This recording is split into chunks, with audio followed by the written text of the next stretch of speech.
Hey guys, welcome back to the channel. So today I'm going to be talking about some paracord gear ties. So actually, a lot of people use several different methods for gear ties on their tree saddles. Some people use the standard gear ties. I know Night Eyes makes these, but I'll actually show you how to make paracord gear ties. So I've actually made these couple already. I've got them on my saddle. I've got a paracord tie on the back of my saddle for my Predator platform. So I'm going to show you how to make gear ties for your actual climbing sticks. Now I've been using this tree saddle for about 3 years now. It's my third season, and I noticed the first season or two when I was actually doing this, I would stick everything in my backpack going to the stand, and then by the time I actually got to the stand, got my tree climbing gear up, my sticks, I noticed I didn't really know what to do exactly with my sticks as I was climbing up the tree. So you go through that back and forth process of trying to figure out exactly what to do with your climbing steps. Several different methods. Some people use hooks. Some people actually make some kind of loop system, but I prefer to do it like this just because it has a slider so that you can adjust the tension on your climbing steps or your saddle or whatever other accessories you have that you want to hang to your webbing that's built into your tree saddle. So I'm going to go ahead and get started. So what you're going to need for this, you're going to need a pair of scissors, a lighter. I prefer to use a grill lighter so that I don't drip any hot wax or anything on me when I'm actually burning these together. So these, you can make them any color you want, various different colors you can get from any box store.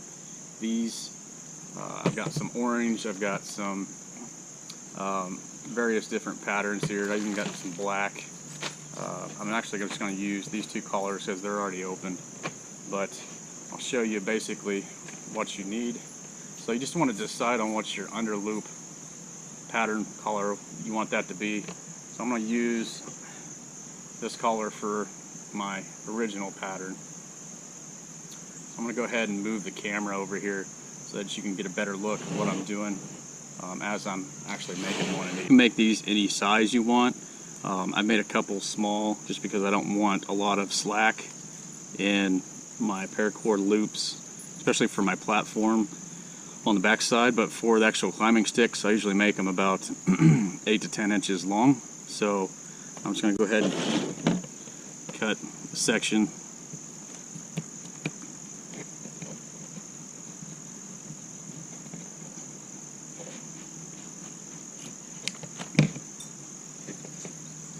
So once you got your first section, your length that you want, go ahead and take the other collar that you're going to use. So I'm going to use black in this instance. So I'm going to take a pretty long section, about, I don't know, a foot long or so.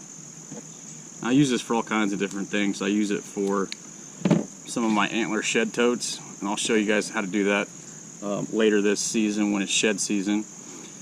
So you're going to take your original underneath loop, and that's going to be the basis for your actual slider loop that you're going to take. So in order to do this, you can start anywhere on the main loop. Take one end over, and then your tag end, you're going to loop it underneath, and you're going to go around through that loop, pull that tight. You just want to do the opposite on the next pattern. So you're going to go under, over. Okay, now I got the main loop on the right side. I keep doing that, repeating that pattern over and over.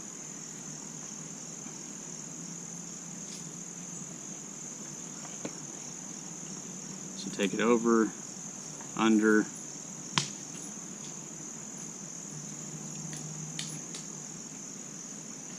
so you're just going to repeat this pattern several times over.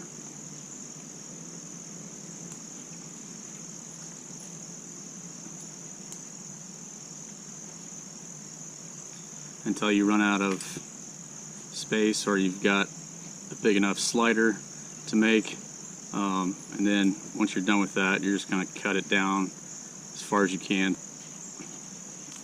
So I try to keep all mine about the same length, which is about a couple inches.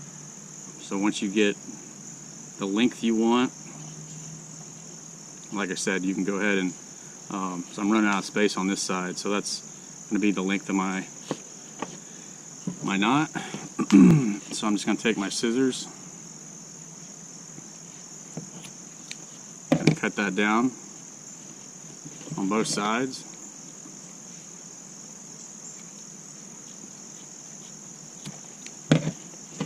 And then you're going to go ahead and burn these. Take your lighter,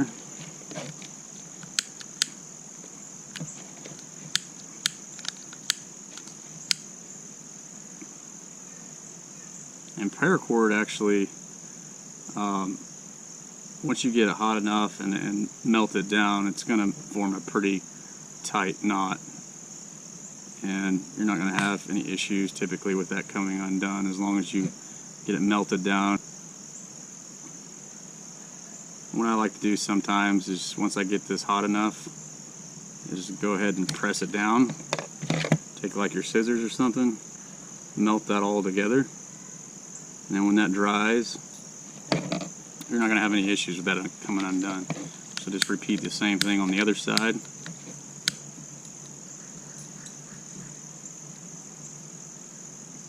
Burn that down and close that knot.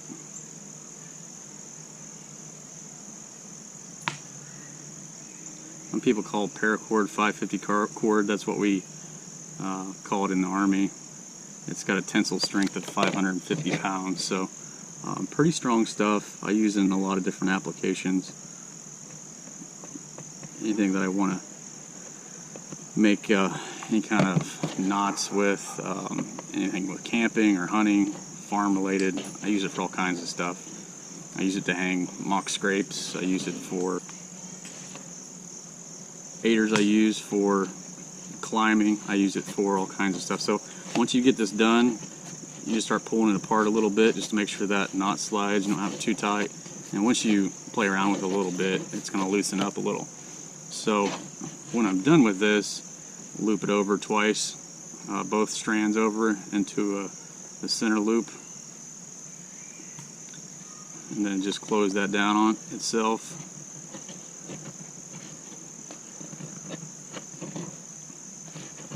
Pull that knot tight, and then with your tag ends, you can go ahead and cut those down to size, and then burn the ends so that they don't fray apart. I'm going to try doing this one at a time, a little easier. It's got a lot of individual strands in each one of these pieces that are kind of difficult to cut through without sharp scissors. So you got your knot done there. I'm just going to go ahead and melt the ends of these together.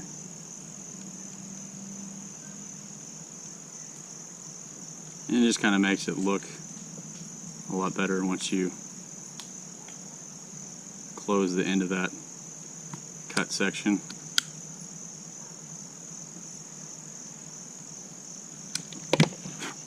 Now you got to blow it out a little bit, and then if you want, you can press that all together so it just forms a continuous piece. Make sure it's not hot anymore before you touch it. But once that's done, you got your stopper knot. So this is the portion that you're actually going to, put on your saddle to use for your climbing sticks or your platform, whatever you want to hang on your saddle when you're climbing up the tree. That's pretty much all there is to it. So let's go ahead and show you what they look like on the saddle and how they're going to help you out with climbing this fall. So when securing your loops, just wanted to show you really quick what I do.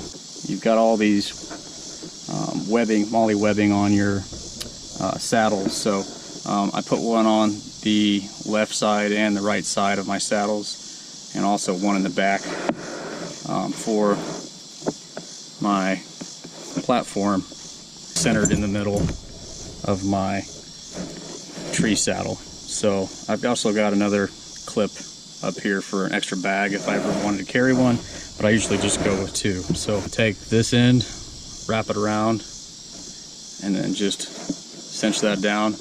And I like to run it with the knot at the end here. You're going to be able to put your steps through the hole with the knot on the end, and then cinch that down once you need it to get tight. Same thing with the other side. I've got two on this side. So this is where my third and fourth steps go. So I'll put my climbing steps through each loop, cinch those down, and then I've got everything secure the way I want it to on both sides. So that's how I run mine. It works pretty well. Don't have any issues with them. It's just a matter of a little practice to make sure you know where everything's at, putting it in the right places. So that's where I put my Paracord loop sliders on my saddle. If you're climbing steps, you're always going to probably want to put the two on your dominant side. At least that's the way I prefer to do it. So, you know, when you get to your tree that you're going to be climbing, obviously, depending on the steps that you're using, I'm using Muddy Pro climbing steps. They all basically cleat together, and you wrap the last rope around the top. So they come in a pack of 4. So I usually just carry them in all the way together like that, and then I'll have my bow in one hand and a backpack on. Then I attach my saddle and platform to. When I get to my tree, obviously you're going to put your steps in on both sides. So I'm just going to wrap that around, cinch it down. I've got one on this side already, so I'm going to put the third one through my loop, cinch that down so they don't go anywhere. It's not going to fall off as I'm climbing. So my first step obviously would be the non-secured step that I'm just going to basically put down first. I'm going to be using 22-inch aiders this year, so it's going to be about shoulder to head height for that first step. So you're going to secure that to the tree. And then the platform, I secure it on the cleat on the back, and I also use a bungee. As you can see there, it's got a little plastic ball, and I just wrap that around where your strap goes to secure it, and then wrap it around here so it doesn't move as you're climbing. So, you know, I'm just going to put that through the loop on the back side.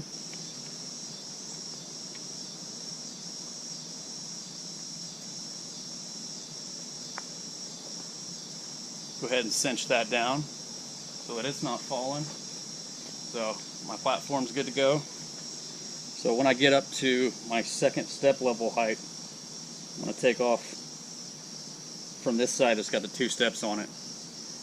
Put my second step up, and then it doesn't matter for the third and fourth step, you can use either or. So just kind of user preference. But since I'm right hand dominant, I'm going to go ahead and just pull one off, probably the left hand side usually. Take that off, put up your third step, and then obviously when you get to your fourth and final step, loosen that one, take it off,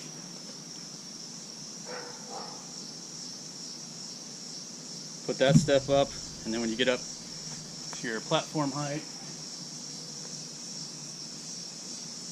loosen that.